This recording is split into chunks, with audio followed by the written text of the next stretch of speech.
ആണവ നിരായുധീകരണത്തിലേക്ക് ഇറാൻ എത്തുമെന്ന് പ്രതീക്ഷിക്കുന്നതായി US പ്രസിഡന്റ് ഡൊണാൾഡ് ട്രംപ്. അന്തിമ നടപടിക്ക് മുൻപ് ഇറാൻ ധാരണയിലെത്താൻ എല്ലാ അവസരങ്ങളും നൽകുമെന്നും ട്രംപ് പറഞ്ഞു. അതിനിടെ കുവൈറ്റിലെ US വ്യോമസേനാ താവളത്തിൽ ഇറാൻ ആക്രമണം നടത്തി. ഒമാൻ തീരത്ത് ഒരു കപ്പലിന് നേരെ ആക്രമണം നടന്നതായി ബ്രിട്ടീഷ് മാരിടൈം ട്രേഡ് ഓപ്പറേഷൻസ് അറിയിച്ചു.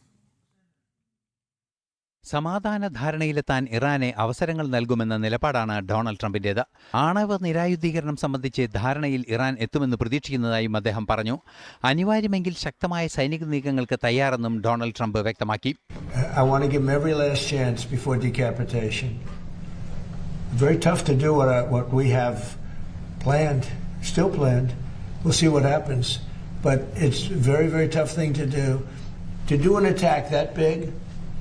on a country, I'd rather not do it. Now, we've already through lots of large attacks, but they were normal large.